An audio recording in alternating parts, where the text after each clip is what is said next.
Sveiki, su jumis ir vėl Vytautas iš Klauskite LT ir šiandien aš jums rodysiu, kaip reikia susikurti savo FTP serverį.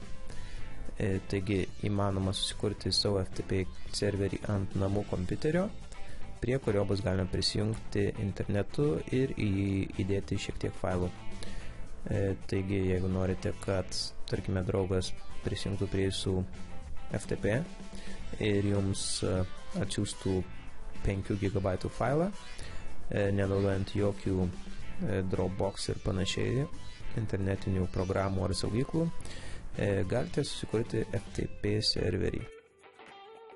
Šioje pamokoje aš naudosiu FileZilla serverį ir kliento programą. Serverio kūrimas susideda iš keleto žingsnių, taigi jums reikia parsisiųsti ir susinstaliuoti FTP serverio programą. Taip pat susinstaliuokite FTP kliento programą. Tada susikonfigūruoti reikia prisijungimo vardą ir kuris katalogas bus būtent jūsų FTP serveris, į kurį gausite arba iš kurio galės kiti gauti įvairius failus. Ir tada, norint, kad galėtų žmonės prisijungti prie jūsų FTP serverio ant routerio, reikės atidaryti portus 20 ir 21. Taigi važiuojam. Programas galite gauti iš FileZilla svetainės filezilla-project.org. Čia yra, matome, klientas, tai prisijungimo programa ir serveris. Taip, tai aš turiu abi dvi programas jau parsisiuntęs ir susinstaliuokime serverį iš pradžių. Taip, agree, paliksiu viską kaip yra, standartiniai nustatymai, next. Ir šiame lange galime pasikeisti priklausomai, kaip norite, kad veiktų jūsų FTP serveris.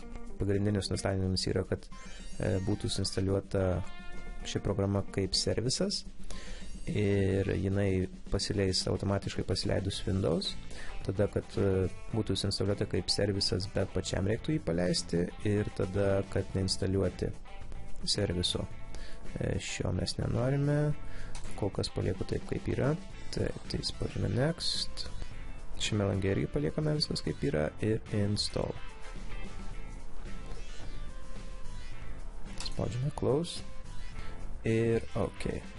Taigi štai taip atrodo FileZilla serveris.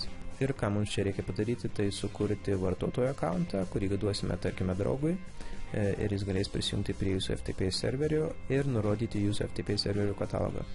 Taip, tai spaudžiame edit, users ir čia galime įdėti naudotojus, vartotojus šio serverio. Spaudžiame add, įrašome vardą, testas, OK. Tada, jeigu norime, kad šis vartotojas turėtų slaptažodį, užžymime šią varnelę, įrašome slaptažodį. Taip pat galime įdėti į grupę šį vartotoją, bet kadangi grupių neturime, tai paliekame viską kaip yra. Tada einame į shared folders. Čia spaudžiame add, štai ant šio add prie shared folders. Ir mums reikia pasirinkti katalogą. Taigi, tarkime, turiu FTP katalogą susikūręs C diske, spaudžiame OK.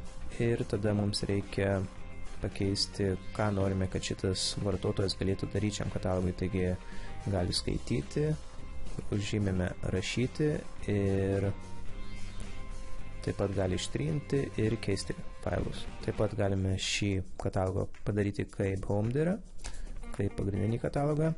Taip pat galime pažymėti, kad galėtų kurti ir keisti katalogus. Ir spaudžiame OK. Ir viskas, mūsų vartotojas yra sukurtas, dabar reikia atidaryti portus ant savo routerio. Taip, tai keliaujame į savo routerį. Aš turiu Skyhubą. Priklausomai nuo jūsų routerio arba, kitaip tariant, maršrutizatoriaus, šis nustatymas gali skirtis. Taigi, mano atveju yra security ir firewall rules, ugnesinės nustatymai. Ir štai čia matome outbound servisai, taigi iš jūsų kompiuterio į internetą. Matome, kad viskas yra leidžiama ir inbound servisai. Štai čia mes norime pridėti FTP portus. Taigi spaudžiame add ir dažniausia jūs turėsite meniu, iš kurio galite pasirinkti portus, servisus. Ir FTP čia kažkur dažniausia bus. Taigi matome FTP, pasirinkame jį.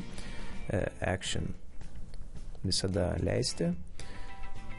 Tada LAN serveris, reikia žinoti savo kompiuterio IP, jį galite sužinoti nuėję į command promptą ir įrašę ipconfig. Taigi mano kompiuterio IP yra štai šis. Ir default gateway bus dažniausiai jūsų routeris 192.168.0.1. Štai matome default gateway, mano routeris, bet tai priklauso irgi nuo jūsų tinklo konfiguracijos. Taigi įvedame savo serverio IP adresą, ant kurio yra paleistas FTP servisas. Ir viskas. Taip pat galite, jeigu norite, blokuoti arba leisti tam tikrus interneto IP adresus, aš nieko nekeisiu, taigi bet kas galės prisijungti prie mano FTP serverio. Ir spaudžiame apply. Taip, pavažiuojame žemyn ir matome, kad buvo sukurta taisyklė, kad mūsų routeris leistų prisijungimą prie FTP serviso štai prie šių portų iš interneto. Taigi dabar belieka patestuoti. Atidarome savo FTP serverio katalogą. Matome, čia nieko nėra. Reikia dabar susižinoti mums savo viešą IP adresą. Einame į Google, įrašome my IP, koks yra mano IP adresas. Jis yra štai toks. Nukopijuojame jį. Ir dabar aš prisijungsiu prie kito nutolusio kompiuterio ir pabandysiu prisijungti prie štai šio FTP. Taip, tai kada žinote savo viešą IP, duodate jį draugui. Aš dabar atsidarau kitą kompiuterį, kuris nėra mano lokaliame tinkle. Ir štai taip atrodo FileZilla FTP klientas.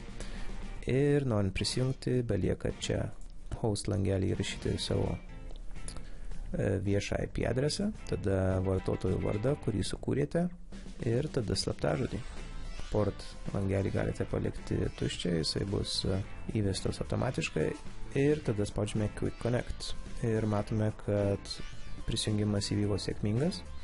Štai čia matome visą informaciją, kad prie jūsų serverio buvo prisijungta. Čia matysite visą informaciją, kas vyksta jūsų FTP serveryje, kai žmonės prisijungia ar kuria katalogus ir panašiai. Taigi pabandykime ką nors sukurti naują direktoriją. Test1. Ok, ir tada matome savo CFTP direktorijoje, kad test1 buvo sukurtas. Taigi matome, kad mūsų serveris veikia taisyklingai. Taip pat nepamirškite patikrinti savo Windows ugniasienės, jeigu FTP serveris neveikia, nes ugniasienė gali blokuoti prisijungimus iš nutolusių kompiuterių prie jūsų FTP serverio. Ir taip pat štai čia Start menu matome, jūs turite Server Instance. Tai yra šis langas, kuriame matote ir galite konfigūruoti savo FTP serveryje.